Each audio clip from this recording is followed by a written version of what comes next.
नमस्कार दोस्तों, मैं कन्हैयालाल स्वागत करता हूं आपका इस YouTube channel study with KL sir में। दोस्तों आज फिर आपके सामने हाजिर हूं मनोविज्ञान का मॉडल टेस्ट पेपर लेकर। इस टेस्ट में कुल 30 प्रश्न होंगे जो रीट परीक्षा लेवल 1 और लेवल 2 ही की दृष्टि से बहुत ही महत्वपूर्ण होंगे। तो वीडियो को बिल्कुल भी स्किप मत कीजिए, वीडियो को अंत तक जरूर देखिए। चलिए दोस्तों वीडियो को शुरू करते हैं। अगर आप चैनल पर नए हैं तो बिल्कुल चैनल को सब्सक्राइब करके बेल आइकन प्रेस कर लीजिए ताकि आने वाली वीडियो की नोटिफिकेशन आपको मिल सके। पहला प्रश्न है दोस्तों, बाह्य अभ्यास के आधार पर व्यक्तित्व का वर्णन कहा जाता है? गहन दृष्टिकोण, सतही दृष्टिकोण, मानकीय दृष्टिकोण, प्रेक्षणात्मक दृष्टिकोण। तो बताइए इस प्रश्न का सही उत्तर क्या है? दोस्तों इस प्रश्न का सही उत्तर है विकल्प नंबर 2, सतही दृष्टिकोण। दोस्तों बाह्य आभास के आधार पर जो व्यक्तित्व का वर्णन है वो सतही दृष्टिकोण कहलाता है। दोस्तों वीडियो के आखिर में कमेंट में जरूर बताकर जाना है कि आपके 30 में से कितने सही हुए। दोस्तों अगर आप 30 में से 25 तक या 20 से 25 के बीच सही करते हो तो आपकी तैयारी बहुत अच्छी है। चलिए दोस्तों दूसरा प्रश्न है, व्यक्तित्व मापन की परिस्थिति परीक्षण विधि के जनक माने जाते हैं? अल्फ्रेड रोरशा, हरमन रोरशा, लियोपोल्ड बेलक, हॉर्टशोर्न एवं मैं। तो बताइए इस प्रश्न का सही उत्तर क्या है? दोस्तों यहाँ पर इस प्रश्न का सही उत्तर है विकल्प नंबर 4, हॉर्टशोर्न एवं मैं। यहाँ पर ये सही है। अगला प्रश्न है प्रश्न नंबर 3, मेरिडिथ के अध्ययन के आधार पर कहा जा सकता है कि सामान्य रूप से उन परिवारों के बालक होते हैं जो सामाजिक स्तर से ऊंचे होते हैं। कम स्वस्थ एवं विकसित, अधिक स्वस्थ एवं विकसित, अधिक स्वस्थ एवं कम विकसित, स्वस्थ नहीं पर विकसित। तो बताइए इस प्रश्न का सही उत्तर क्या है? दोस्तों इस प्रश्न का सही उत्तर है विकल्प नंबर 2, अधिक स्वस्थ एवं विकसित। जो सामाजिक स्तर में अच्छे होते हैं, ऊंचे होते हैं, उन परिवारों के बालक अधिक स्वस्थ होते हैं और विकसित होते हैं। चलिए अगला प्रश्न है दोस्तों प्रश्न नंबर 4, श्रवण विकृति की माप की जाती है हर्ट्ज में, डेसिबल में, वॉट में, पौंड में। तो बताइए इस प्रश्न का सही उत्तर क्या है? दोस्तों इस प्रश्न का सही उत्तर है विकल्प नंबर 2, डेसिबल में। श्रवण विकृति की माप डेसिबल में की जाती है। चलिए अगला प्रश्न है दोस्तों प्रश्न नंबर 5, किस सिद्धांत में बी मोटो वर्धक प्रेरक को अधिगम में महत्वपूर्ण माना गया है? अन्वेषण सिद्धांत, सामाजिक अधिगम सिद्धांत, आवश्यकता अनुक्रम सिद्धांत, उद्देश्यवाद का सिद्धांत। तो बताइए इस प्रश्न का सही उत्तर क्या है? दोस्तों यहाँ पर इस प्रश्न का सही उत्तर है विकल्प नंबर 3, आवश्यकता अनुक्रम सिद्धांत।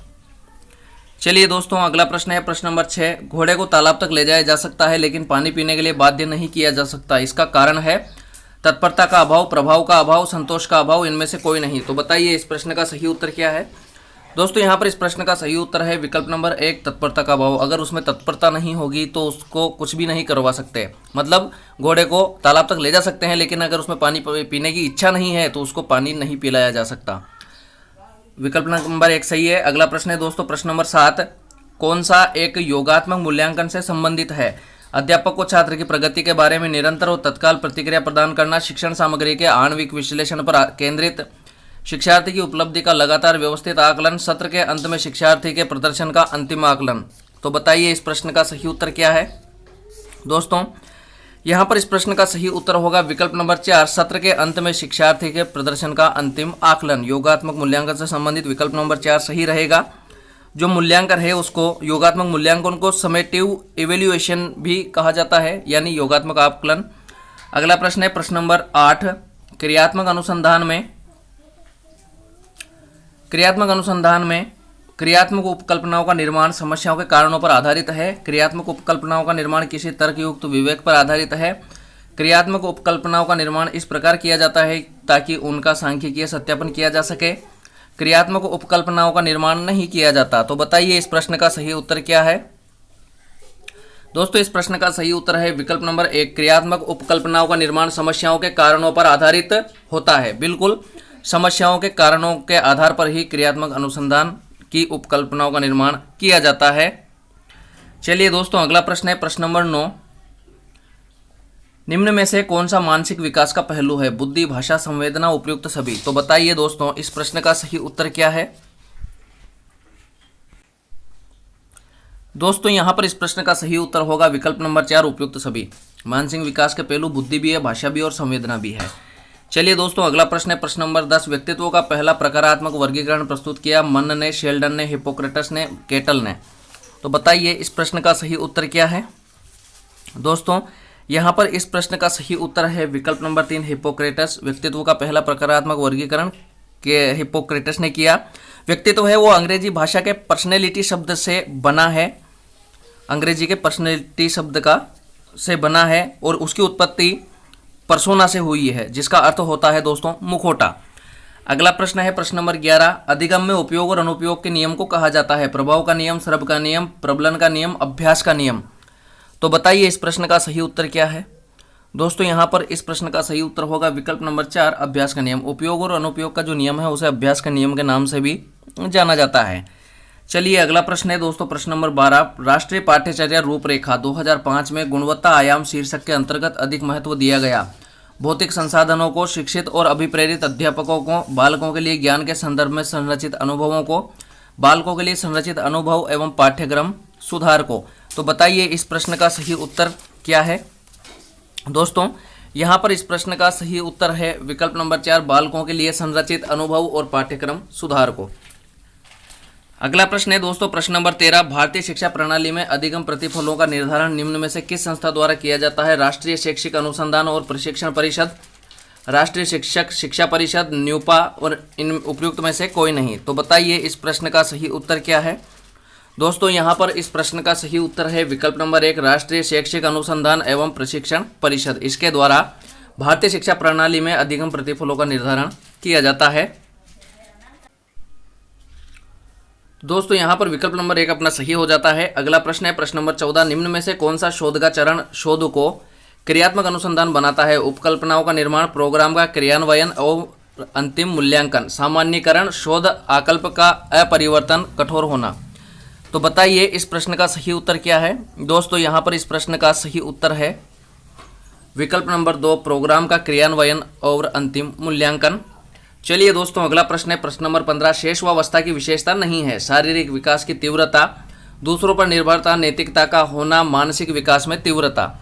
तो बताइए दोस्तों इस प्रश्न का यहाँ पर सही उत्तर क्या होगा। दोस्तों इस प्रश्न का अगर सही उत्तर है तो वो है विकल्प नंबर 3, नैतिकता का होना। दोस्तों शेषवावस्था में बालक में क्या नैतिकता होती है, कोई नैतिकता नहीं होती है, नैतिकता नहीं है। तो वहाँ पर विकल्प नंबर 3 अपना सही है कि शेषवावस्था की यह नैतिकता विशेषता नहीं है। शारीरिक विकास तीव्र होता है, बिल्कुल होता है, दूसरों पर निर्भर होता है और मानसिक विकास में तीव्रता होती है, ये भी सही है, लेकिन ये तीसरा सही नहीं है, यही अपना आंसर है। अगला प्रश्न है दोस्तों प्रश्न नंबर 16, व्यक्तिगत भेद में हम पाते हैं विचलनशीलता, प्रतिमानता एवं भी दोनों कोई नहीं। तो बताइए इस प्रश्न का सही उत्तर क्या है। दोस्तों यहाँ पर इस प्रश्न का सही उत्तर है विकल्प नंबर 3, दोनों। व्यक्तिगत भेद में विचलनशीलता और प्रतिमानता दोनों को ही पाते हैं, तो विकल्प नंबर 3 यहाँ पर अपना सही हो जाएगा। अगला प्रश्न है दोस्तों प्रश्न नंबर 17, निम्न में से कौन सा कथन बुद्धि के बारे में सत्य नहीं है। बुद्धि एक जन्मजात क्षमता है जो वातावरण में विकसित होती है। बुद्धि व्यक्ति की समायोजन क्षमता है। बुद्धि बहुकारक है अर्थात विभिन्न मानसिक क्रियाओं का योग है। बुद्धि एकाएक उत्पन्न होती है। तो बताइए इस प्रश्न का सही उत्तर क्या है। दोस्तों इस प्रश्न का सही उत्तर है विकल्प नंबर 4, बुद्धि एकाएक उत्पन्न होती है। दोस्तों बुद्धि एकाएक उत्पन्न होती है यह सही नहीं है, क्योंकि बुद्धि अचानक उत्पन्न नहीं होती है।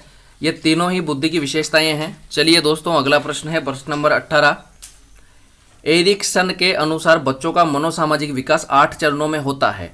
एक कक्षा 3 का छात्र 9 साल के आसपास विकास के किस चरण से मेल खाता है। शर्मिंदगी बनाम संदेह के मुकाबले की स्वायत्तता, परिश्रम बनाम हीनता, नेतृत्व बनाम अपराध, अंतरंगता बनाम अलगाव। तो बताइए इस प्रश्न का सही उत्तर क्या है। दोस्तों यहां पर इस प्रश्न का सही उत्तर है, दोस्तों यहां पर अपने इस प्रश्न का सही उत्तर होगा विकल्प नंबर 2, परिश्रम बनाम हीनता। ये यहां पर सही उत्तर होगा।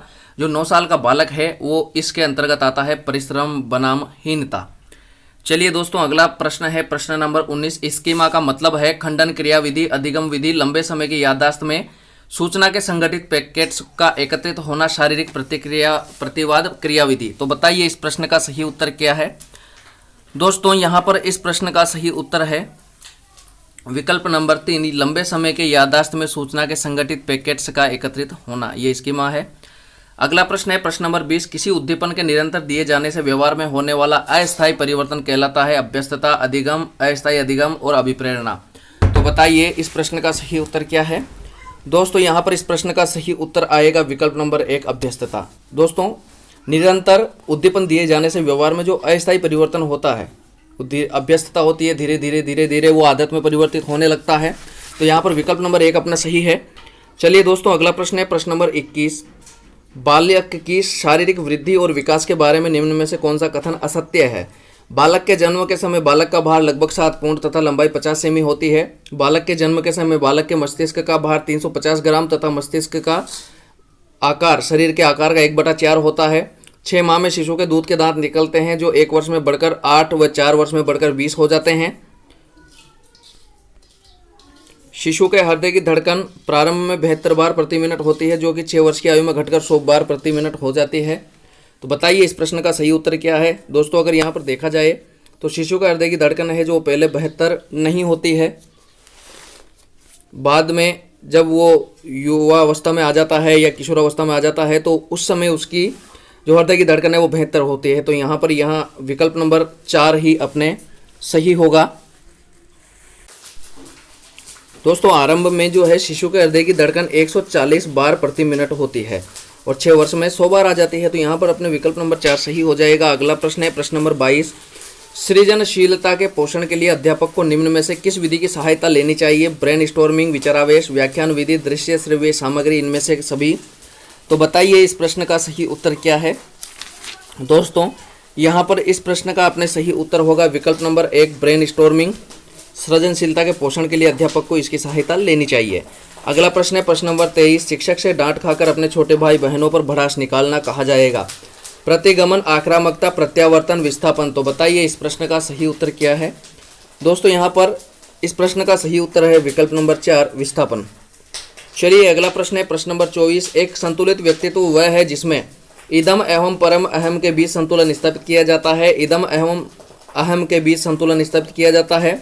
अहम एवं परम अहम के बीच संतुलन स्थापित किया जाता है और अहम को मजबूत बनाया जाता है। तो बताइए इस प्रश्न का सही उत्तर क्या है। दोस्तों इस प्रश्न का सही उत्तर है विकल्प नंबर 4 अहम को मजबूत बनाया जाता है। दोस्तों व्यक्ति में ईड होता है, ईगो होता है और एक सुपर ईगो होता है, सुपर ईगो होता है। तो दोस्तों अगर ईगो को मजबूत बना लिया जाए, जिस व्यक्ति का ईगो मजबूत होता है तो वह है इन दोनों में संतुलन स्थापित करने में सक्षम होता है। तो यहाँ पर सबसे बढ़िया विकल्प है विकल्प नंबर 4 अहम को मजबूत बनाया जाता है। चलिए अगला प्रश्न है दोस्तों प्रश्न नंबर 25। शेल्डन ने व्यक्तित्व को कितने भागों में बांटा? 3, 5, 6, 8। तो बताइए इस प्रश्न का सही उत्तर क्या है। दोस्तों यहाँ पर इस प्रश्न का सही उत्तर है विकल्प नंबर 1 3। शेल्डन ने व्यक्तित्व को 3 भागों में बांटा है। जो शेल्डन के जो 3 प्रकार है वो है एंडोमार्फिक, मीसामार्फिक और एक्टोमार्फिक। इस प्रकार से 3 भागों में शेल्डन ने व्यक्तित्व को बांटा है, गोलकाई, आयताकार और लंबे, इस प्रकार से। चलिए अगला प्रश्न है प्रश्न नंबर 26। कौन सा सिद्धांत व्यक्त करता है कि मानव मस्तिष्क एक बर्फ की बड़ी चट्टान के समान है जो अधिकांशतः छिपी रहती है एवं उसके चेतन के 3 स्तर हैं उसमें? गुण सिद्धांत, प्रकार सिद्धांत, मनोविश्लेषणात्मक सिद्धांत और व्यवहारवाद सिद्धांत। तो बताइए इस प्रश्न का सही उत्तर क्या है।